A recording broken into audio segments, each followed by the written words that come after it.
Boa noite, meus amigos. Sejam mais uma vez bem-vindos ao estudo do livro Brasil, Coração do Mundo, Pátria do Evangelho. Obra maravilhosa em que nós temos acompanhado na visão do espírito de Humberto de Campos, lá do plano espiritual, o desdobramento da história do nosso país. Eu sou a Rose Menezes e estou aqui para falar hoje com vocês sobre república. Semana que passou, nós conversamos sobre o movimento abolicionista e, anteriormente, sobre a Guerra do Paraguai. Foram dois eventos que vocês vão observar no estudo de hoje, que eles promoveram uma grande influência para o processo de transformar a nossa terra em uma república. Tá? Então, sejam mais uma vez bem-vindos, que a paz do Senhor Jesus esteja com todos vocês em seus lares. Vamos agradecer? Vamos iniciar com uma prece? Então, vamos lá, meus amigos. Vamos unir os nossos pensamentos neste instante, rogando ao Pai Maior que derrame sobre todos nós a sua paz e a sua sabedoria. Nós sabemos, Senhor, que tens um grande plano para cada um dos seus filhos. E a todos nós que reencarnamos na pátria do Evangelho, temos um grande compromisso contigo. Abençoa-nos, Senhor. Ilumina as nossas mentes e os nossos corações, para que possamos despertar de uma vez por todas para esta responsabilidade. E que a tua luz se derrame sobre nós neste estudo, a fim de abrir as nossas mentes e nos proporcionar a visão exata da missão que temos como brasileiros. Abençoe, Senhor, todos os lares aqui conectados. Ilumina, Senhor, todas as casas e que os benfeitores espirituais do Centro Espírita Online Casa de Jesus possa adentrar nesse momento cada lar, abençoando cada família e derramando a tua luz sobre todos os corações. Muito obrigada, Senhor, que assim seja. Então, vamos lá, meus amigos. Então, já agradecemos, vamos iniciar essa bela história que hoje nos traz uma narrativa muito emocionante do plano espiritual, quando todo o processo de transformação do Império em República, né, possibilitou a intervenção do próprio Jesus para determinar como seriam os destinos da nossa terra. Então, deixa eu lhes apresentar aqui, vamos iniciar através da fala de Humberto de Campos e a gente vai desenvolvendo. Como eu sempre peço, coloque seus comentários, suas questões, tá? Para que a gente possa, no momento oportuno, fazermos todos os comentários acerca dessa obra maravilhosa. Então, Humberto de Campos, ele inicia assim, ele inicia nos dizendo que se a monarquia, embora todas as liberdades públicas que desenvolvera, espíritos avançados do Brasil a consideravam como a derradeira recordação da influência portuguesa. A República era considerada pela comunidade brasileira como a fórmula de governo compatível com a evolução do país e com a posição cultural do seu povo. E ele continua dizendo que essa ideia, genuinamente nativista, alcançara todas as inteligências e a garantia do seu êxito se patenteara aos olhos de todos, após a lei de 13 de maio, que ferira os particulares de todas as classes conservadoras. Observem aqui que, naquela época, o Brasil ele já tinha algum tipo de contato com as repúblicas do mundo inteiro, principalmente aqui do continente americano. E o Brasil era um dos últimos impérios que haviam aqui nas Américas. E o enfraquecimento do regime monárquico ele se deu por diversos fatores. Enquanto o sistema não correspondia mais às necessidades da população, Dom Pedro II ele entrava em atrito com a Igreja Católica e com os militares. E o imperador, ele também não tinha o apoio da elite agrária, que queria mais integrantes no poder político. Além disso, houve um amplo fortalecimento do movimento republicano nas cidades do Sudeste, o que causou grande pressão para que as mudanças profundas ocorressem em nosso país. Esse era de fato, o processo da evolução política do nosso país, muito bem observada pelos benfeitores espirituais. E com início em 1822, o regime monárquico ele chegou ao fim após muitos desgastes. Em 67 anos de monarquia, o Brasil teve 2 imperadores, Dom Pedro I e Dom Pedro II. A gente não considera Dom João VI imperador, porque, na verdade, Dom João VI ele era imperador de Portugal, né? E diante daquela revolução que ocorreu liderada por Napoleão Bonaparte, ele se viu obrigado a vir para o Brasil. E o que aconteceu? Né? Então, como nós vimos Humberto de Campos nos dizendo aqui, que espíritos avançados do Brasil a consideravam a monarquia como a derradeira recordação da influência portuguesa. E, por essa razão, os anos de 1888 e 1889 assinalaram os derradeiros tempos do único império das plagas americanas. Então, por toda parte, em todos os ambientes, civis e militares, acendiam-se os fachos do idealismo republicano sob o pálio da generosidade da coroa.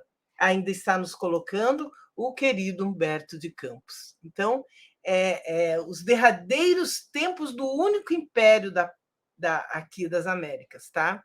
E como nós dissemos, foram muitos os fatores que levaram o império a perder o apoio de suas bases, fatores econômicos, militares, sociais, né? E da parte dos grupos conservadores, pelos sérios atritos com a Igreja Católica, pela perda do apoio político dos grandes fazendeiros, em virtude da abolição da escravatura, que ocorreu em 1878, sem a indenização dos proprietários dos escravos. Então, eles tiveram um grande prejuízo, e por aí, por essas razões, né, havia a crítica que a monarquia mantivera até muito tarde a escravidão do país. Já os grupos progressistas, aqueles grupos que apoiaram a escravidão, e eles criticavam também a ausência de iniciativas com vistas ao desenvolvimento do país, fosse ele econômico, político ou social. Então havia assim um grande conflito de ideias, né, que levaria sem dúvida a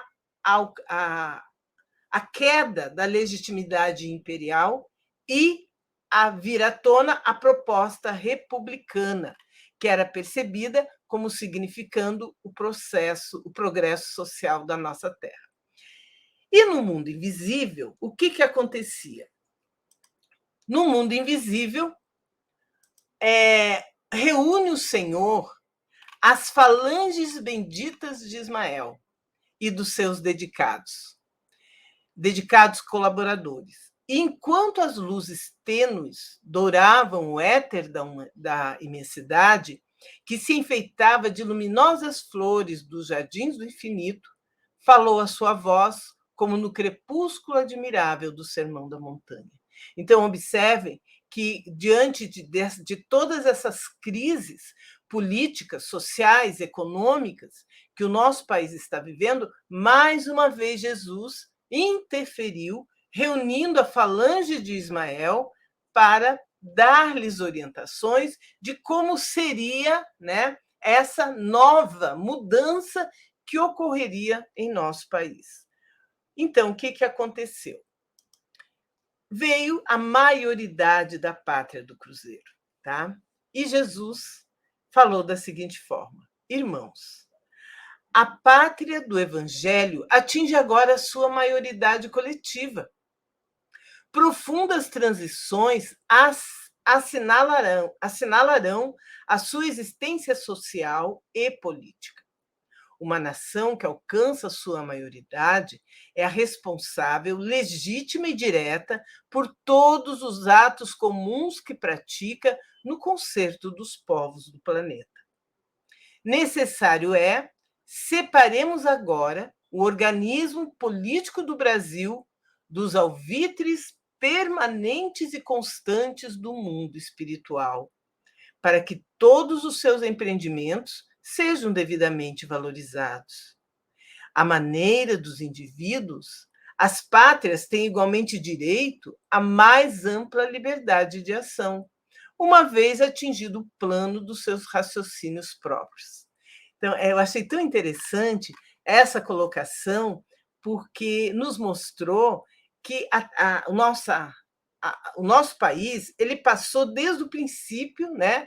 Primeiro como colônia, depois como império e agora como república, e era considerado um país que precisava sim de todo aquele cuidado dos benfeitores espirituais, dado que agora, né, na condição em que o país estava, ele atingiu a sua maioridade. E a comparação que Jesus faz quando ele diz assim, que a maneira dos indivíduos, as pátrias têm igualmente direito à mais ampla liberdade de ação, uma vez atingido o plano dos raciocínios próprios.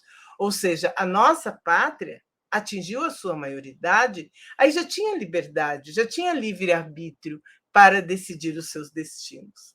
E ele continuou dizendo: acompanharemos indiretamente o Brasil, onde as sementes do Evangelho foram jorradas a mãos cheias, a fim de que seu povo generoso e fraternal possa inscrever mais tarde a sua gloriosa missão espiritual nas mais belas páginas da civilização, em o livro de ouro dos progressos do mundo.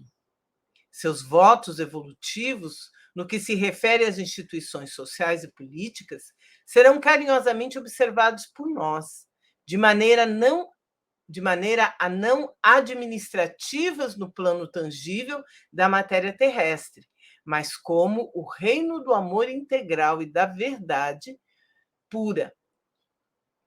Ainda não é do orbe terreno.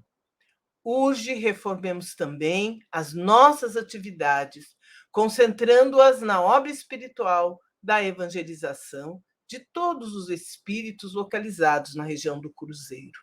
Notem que aqui, o que Jesus está chamando a atenção? O que ele está colocando? Que a intervenção espiritual deixará de ser administrativa.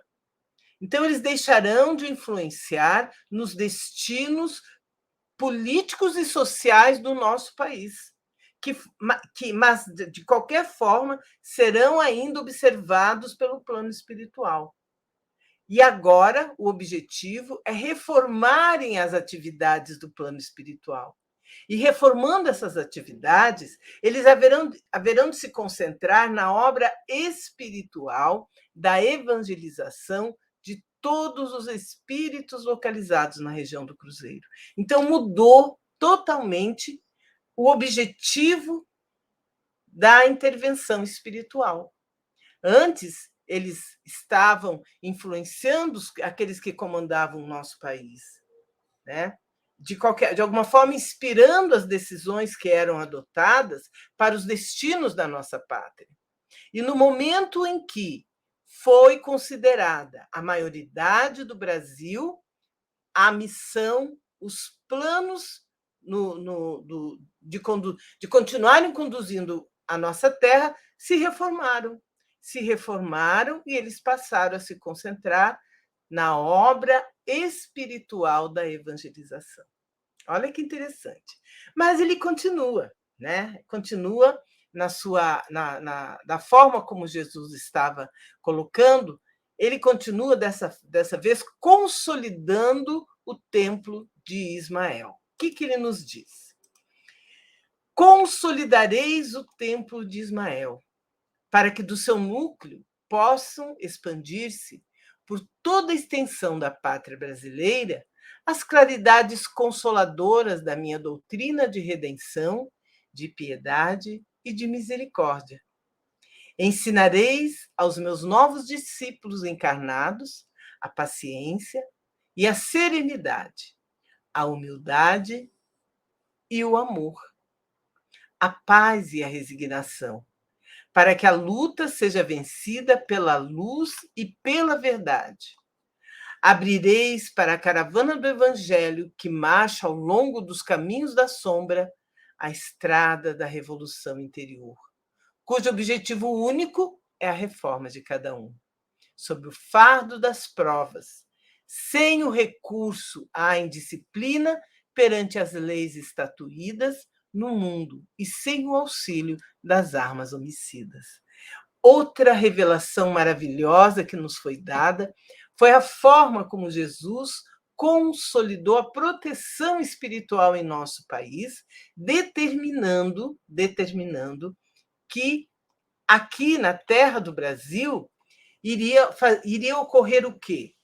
Iria se expandir as claridades consoladoras da sua doutrina, ensinando aos novos discípulos virtudes necessárias para que fossem vencidas pela luz e pela verdade, abrindo, caminhos para a caravana do Evangelho.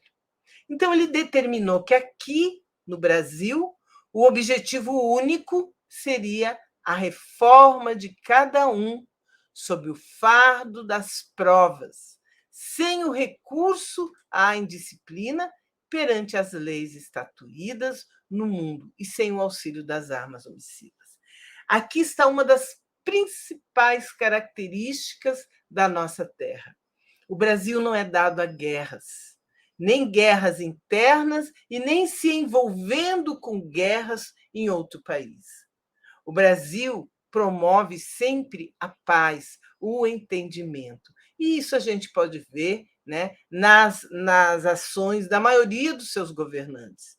E o próprio povo brasileiro, que traz essa calma, essa ternura, é um povo acolhedor, que está disposto sempre a auxiliar a quem necessita. E continuou o Cristo naquilo que ele colocava para a falange de Ismael. Ele diz assim: a nova revelação não é dada para que se opere a conversão compulsória de César às coisas de Deus, mas para que César esclareça o seu próprio coração, edificando-se no exemplo dos seus subordinados e tornando divina a sua imperfeita obra terrestre. Conduzireis, portanto, aos meus discípulos encarnados o estandarte da fé e da caridade, com o programa da renúncia e do desprendimento dos bens humanos, dentro dos sagrados imperativos da sua grandiosa missão. Então, Jesus deixou bem claro, nessa sua assertiva, que a nova revelação não iria misturar as coisas materiais com as coisas divinas, que tudo permaneceria da forma como deveria ser.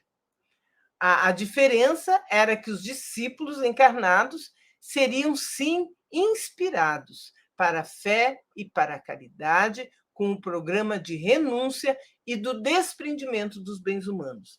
Meus amigos, essas são as orientações da doutrina de Jesus. Jesus nos ensina sempre a nos desapegarmos das coisas materiais, porque esse apego é que nos impede de desenvolver essas virtudes e de entendermos que o reino do Cristo não é desse mundo. Então, foi na nossa terra, foi erguido o estandarte da fé e da caridade. E o Brasil ainda é hoje um dos países mais religiosos do mundo. Tá? E aí Jesus adentra a questão da proclamação da República, destacando que o Brasil é um precioso patrimônio, quando ele nos diz: a proclamação da República Brasileira, como índice da maioridade coletiva da nação do Evangelho, há de fazer-se sem derramamento de sangue, como se operaram todos os grandes acontecimentos que afirmaram perante o mundo a pátria do Cruzeiro, os quais se desenvolveram sob a nossa imediata atenção.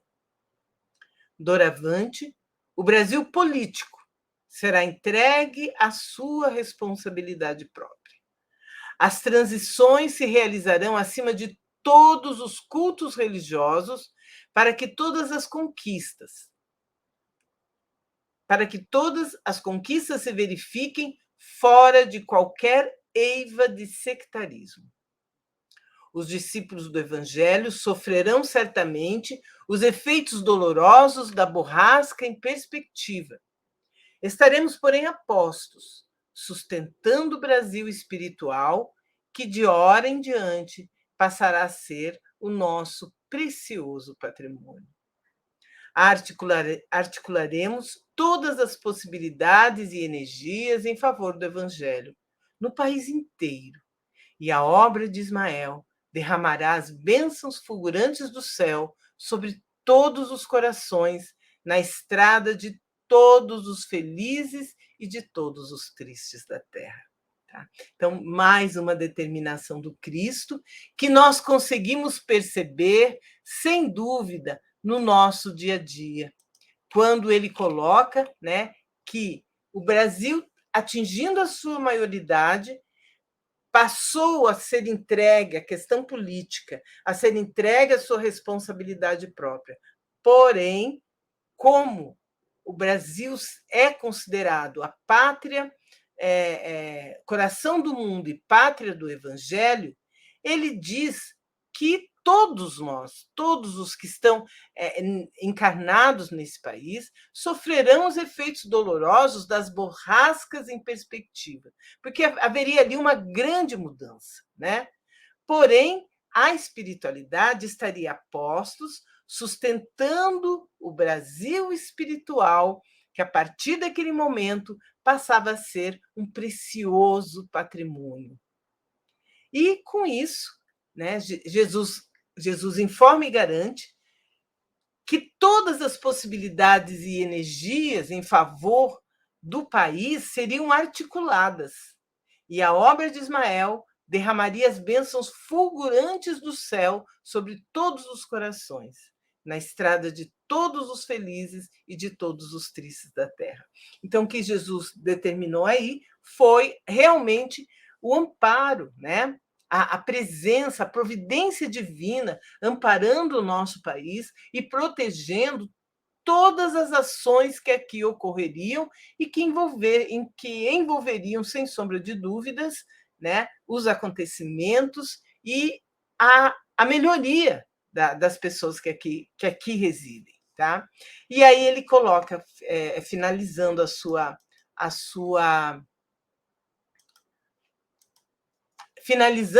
intervenção, ele diz assim: acordemos a alma brasileira para a luminosa alvorada desse novo dia.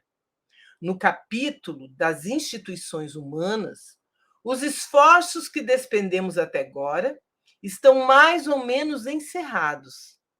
Compete-nos, todavia, em todos os dias do porvir, conservar e desenvolver a melhor parte, espiritualizando essas mesmas instituições dentro das grandes finalidades de todos os labores das esferas elevadas do plano espiritual. Bem-aventurados todos os trabalhadores da seara divina da verdade e do amor, pois deles é o reino imortal da suprema aventura.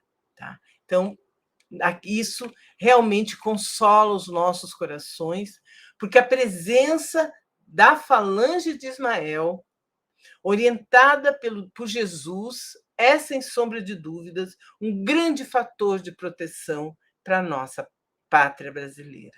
Né? Então, o Brasil, apesar de terem dado a forma como iriam orientar a nossa terra, não ficou sem a proteção dos benfeitores espirituais. E as falanges do infinito, diante dessas orientações de Jesus, né, o que ocorreu?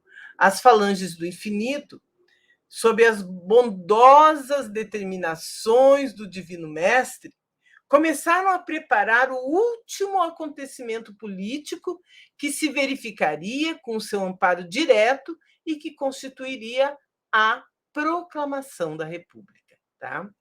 Então, todas as grandes cidades do país, com o Rio de Janeiro na vanguarda, se entregam à propaganda aberta das ideias republicanas.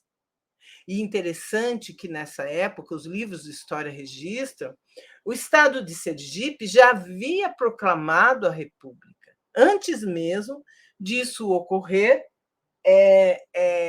nos estados do Sudeste. Né? Então, eles já haviam proclamado a República. Os espíritos mais eminentes do país preparam o grande acontecimento. Entre os seus organizadores, preponderam os elementos positivistas para que as novas instituições não pecassem pelo excesso da paixão sanguinolenta dos sectarismos religiosos.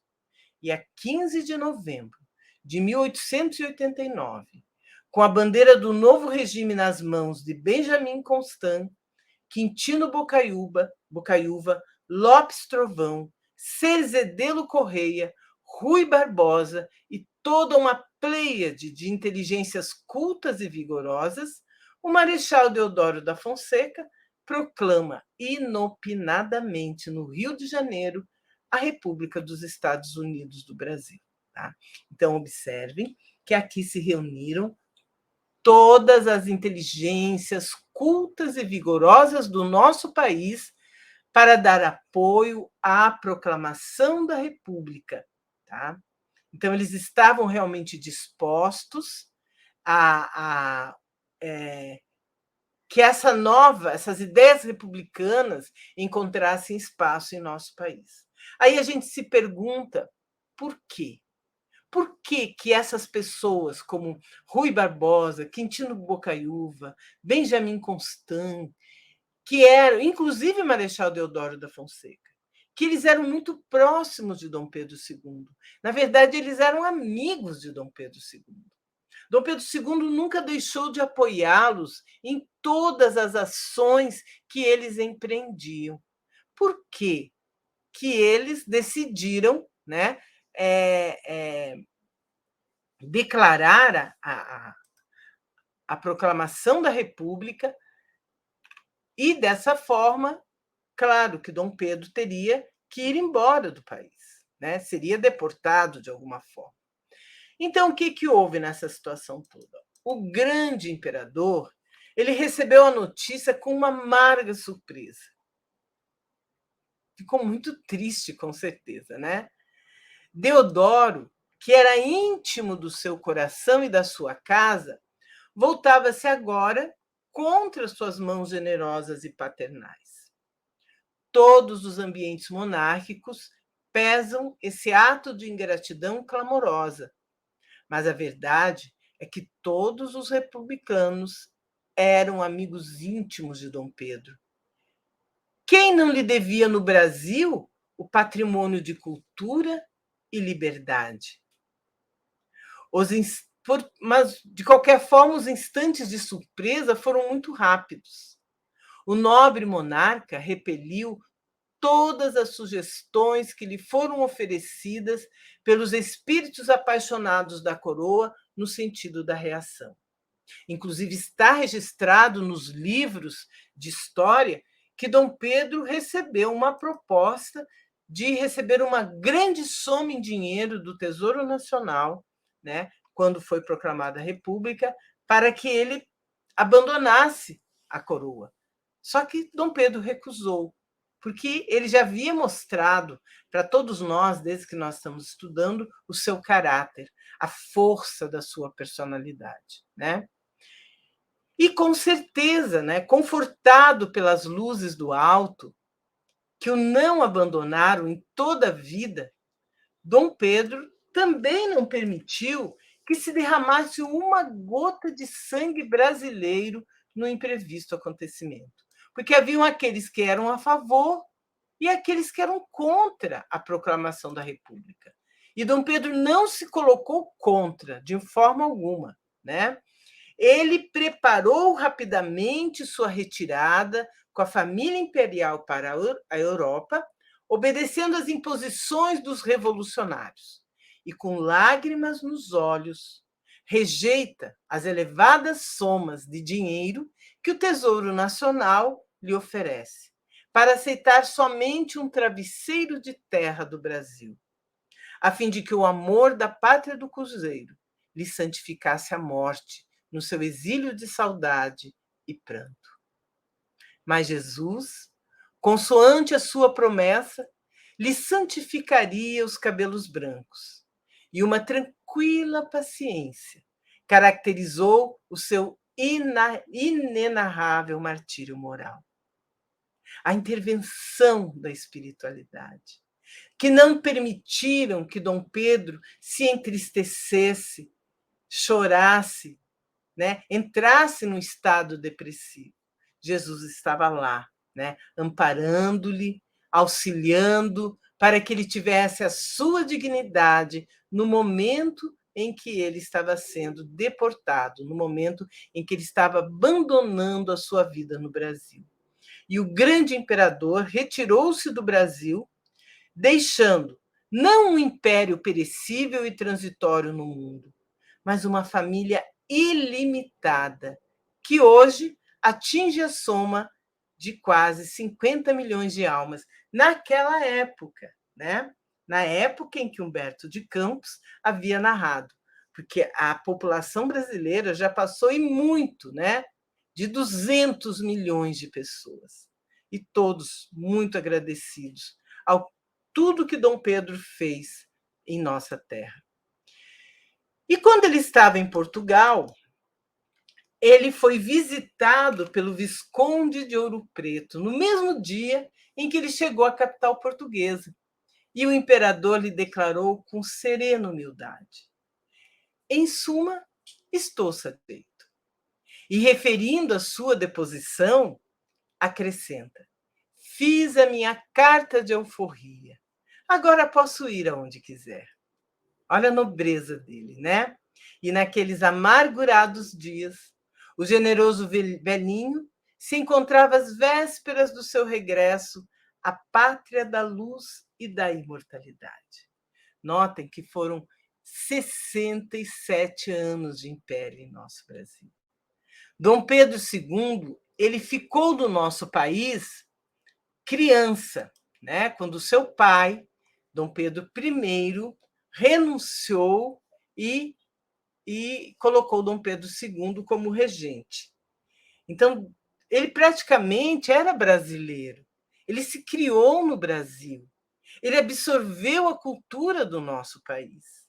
Então, era natural que ele lamentasse tanto a sua saída, né? O seu retorno.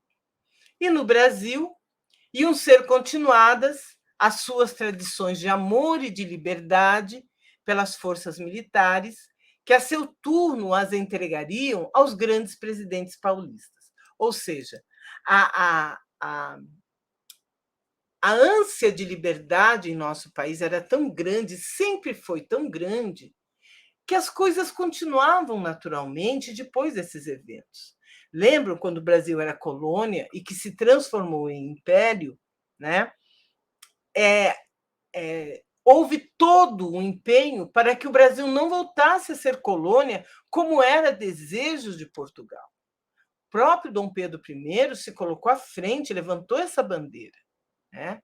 Quando o Brasil se tornou império, tudo foi feito para que o Brasil atingisse a sua independência econômica, financeira, social. Só que a ânsia ela era muito maior, havia realmente uma necessidade de liberdade em nosso país. E nunca a figura de chefe da família brasileira, representada por Dom Pedro II, foi esquecida no altar das lembranças da pátria do Evangelho. E não foi só o Brasil quem lhe reconheceu a inesquecível superioridade espiritual. Então, isso ocorreu de outras formas. Aí, Humberto de Campos, ele nos diz o seguinte, ele diz que, conta-nos, Múcio Teixeira, então cônsul-geral do Brasil em Caracas, que ao chegarem até lá as notícias dos acontecimentos de 15 de novembro, desenrolados no Rio de Janeiro, ao entrar no palácio do governo da República Vizinha, ao qual, logo depois, solicitou o seu exequatur, que seria o seu retorno, né? O Dr. Rojas Paul, eminente político sul-americano, encaminhou-se ao seu encontro, exclamando: Senhor Cônsul-Geral do Brasil, peça a Deus que a sua pátria, que foi governada durante meio século por um sábio, não seja doravante levada pelo tacão do primeiro ditador que se lhe apresente. E, abraçando-o sensibilizado, concluiu: acabou-se a única república que existia na América, o Império do Brasil. Essa fala do Dr. Rojas Paul significa que eles reconheciam o papel da alma libertadora de Dom Pedro II. Apesar de Dom Pedro II ser rei, ser imperador, o Brasil tinha o regime parlamentarista, onde muitas das decisões eram adotadas pelo parlamento. Então, o Brasil tinha uma relativa liberdade, apesar da monarquia. Né? Então, foi por isso que ele disse que acabou-se a única república que existia na América, que era o Império do Brasil, e era representada pelo imperador mais liberal que já se poderia ter em nosso país. Tá? E assim aconteceu a realização, né, ou a proclamação da República em nosso país. Sempre aquele cuidado de manter a ordem social, sem derramamento de sangue, sob a vigilância da falange de Ismael, que de todas as formas inspiravam os políticos brasileiros para que ninguém, de forma alguma, sugerisse derramamento de sangue. Então, essa é a nossa belíssima história, né? Espero que todos nós tenhamos tirado alguma coisa para o nosso aprendizado e possamos nos manter firmes no propósito de desenvolver as virtudes sugeridas por Jesus para transformarmos sempre o nosso país em pátria do Evangelho. Muito obrigada, meus amigos. Então, era isso que nós tínhamos para colocar a vocês hoje. E agora, né, diante da possibilidade de nós termos a condição de aprendermos e de compreendermos quem nós somos e o que nós representamos diante do desafio do progresso, principalmente do progresso espiritual do nosso país, nós vamos nos reunir mais uma vez em oração, rogando a Jesus que nos abençoe. Vamos lá?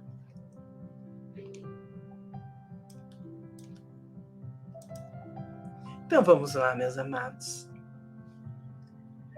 Diante dessa narrativa, Senhor, nossos corações se acalentam, porque temos a certeza de que nunca, jamais abandonastes a terra do Cruzeiro. Vemos tantas transformações, tantos escândalos acontecendo de uma forma geral em nosso mundo. E o Brasil sempre sendo preservado das lutas fratricidas, das guerras civis. E tudo, Senhor, nos leva a um grande entendimento. E por essa razão nós te agradecemos todos os dias da nossa vida, por teres permitido que pudéssemos reencarnar na pátria do Evangelho.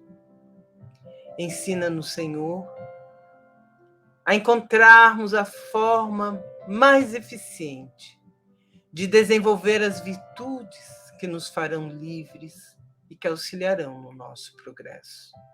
Abençoa a nossa terra, abençoa as famílias conectadas neste momento ao estudo do livro Brasil, Coração do Mundo, Pátria do Evangelho. E esteja conosco, Senhor, todos os dias de nossas vidas. É o que te pedimos, Senhor querido. Muito obrigada. Que assim seja. Bem, meus amados, então era isso que nós tínhamos para apresentar a vocês. E neste momento eu quero deixar aqui o meu carinhoso abraço a todas as mãezinhas que vão comemorar, vão ser celebradas neste próximo domingo pela passagem do Dia das Mães. Que Jesus lhes abençoe todos os dias de suas vidas. Muito obrigada. Boa noite a todos.